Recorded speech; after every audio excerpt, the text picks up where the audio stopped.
I move approval of the consent agenda. Second. Approval of the consent agenda has been moved and seconded.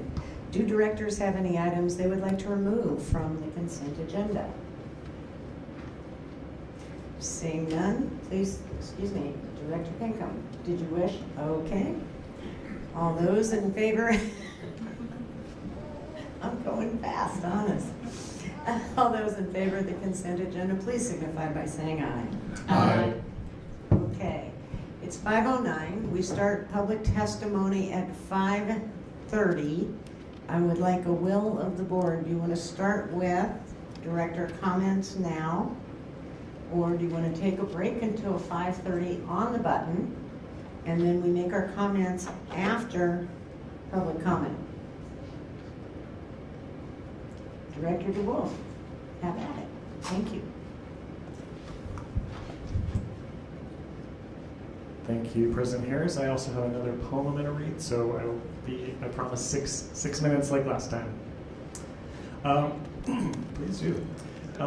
First, as a citizen of the Chippewa Cree Nation of Rockwell, Montana, I do want to recognize that we are on stolen Indigenous land. I am honored to live, serve, and work here in the Coast Salish territories in the city of Chief Sealth, who was a descendant of the Suquamish, the Muckleshoot, and the Duwamish. Thank you to Principal Howard for the exciting visit to Garfield High School last week. I was grateful to walk and tour and hear about the ways that he's supporting his students.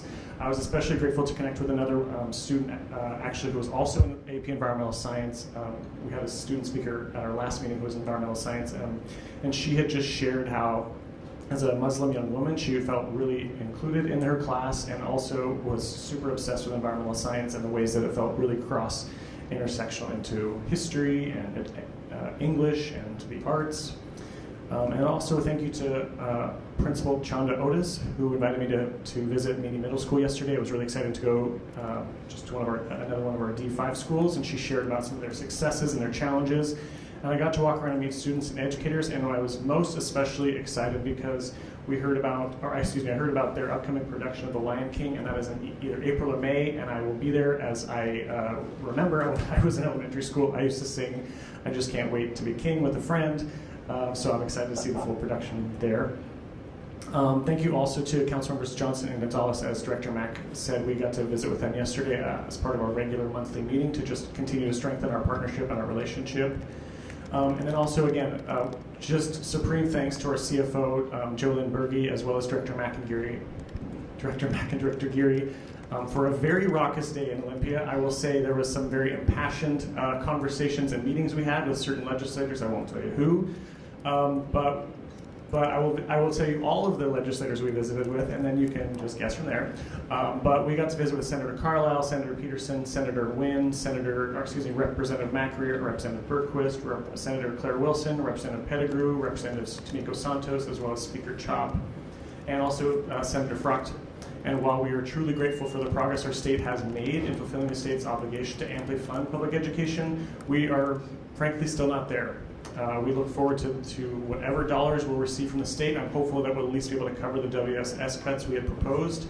And hopefully, and what we talked about were SPED funding, lifting the levy for nurses and counselors, as well as we did have one conversation with Senator Hasagawa, who I forgot to mention, about the state being more inclusive about their testing, particularly for students who have different faiths and different observances.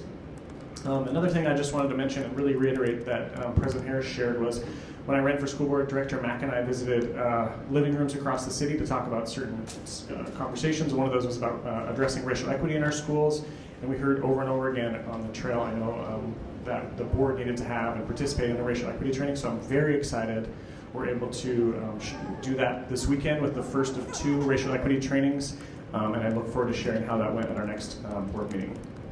I'm also looking forward to next week's exciting meeting. It's long overdue, but I'm grateful that our district, in its commitment to being a learning organization, is hosting our first ever work session about workforce, more specifically community workforce agreements. And I just wanted to say a special thanks to Chief Podesta, Richard Best, and our board for your support in that.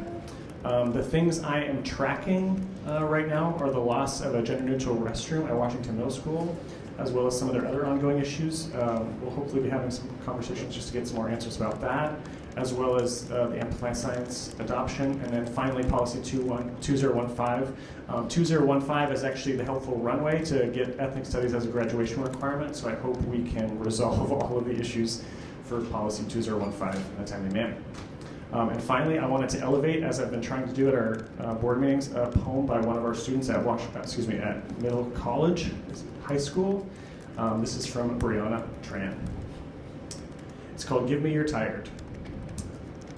And also, I should say this, Principal Cross, this is actually inspired by you because we had a conversation about a book at our last meeting, and so I've been trying to elevate some of these voices from our students, and so thank you for you're here. I figured I should say thank you.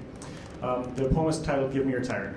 I can say all that where I come from, to where my parents and their parents were born, but what does it matter, our skin, hair, or eyes? It's lineage that matters. The seed which knows how to grow into an apple tree. The apple falls and the seed grows to an apple tree once again. That is our ancestors. The understanding of people is what matters. The history of why I even ended up here and why I can't find my way back. I can say all that, where I come from to where my parents and their parents were. I'm in a place which was founded upon the idiocracy of a man and a monarch. I'm in a place in which men took over a civilization, a faraway land that they did not need. That was the ugliest time we can revisit, if so truth will be called out. Made their own rules apart from the natives, and called it their own country. Please tell me the story of your origin. Tell me the story of your ancient peoples. I come from the mountains in the sky. Martial arts and medicine. I come from spicy food and rice in baskets. I come from tales of mermaids, dragons, and sea serpents. This was the anthem of my people and not your joke. This was the symbol of my people, not your production. This goes for all. For the freedom of horses should roam and run. The beating of the drum should continue to play. The most richest of lands should have remained untouched. Those chants, meanings would be the song that lived. To the continents of the world, tell me your story. What is the story of thy lineage? Thank you. You show the book that you're reading from, please, and give the title for the record. Would it be helpful? Yes, this is from, it's called Tomorrow I Will Whisper Your Name, and it is a compilation of poems by students from our schools in partnership with Writers in the Schools as a program of Seattle Arts and Lectures and SPS. Really proud of it. I have all the students from Z5 schools in here, so I hope I can get through that by the end of the year.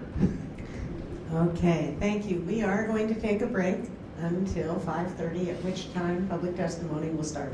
Thank you.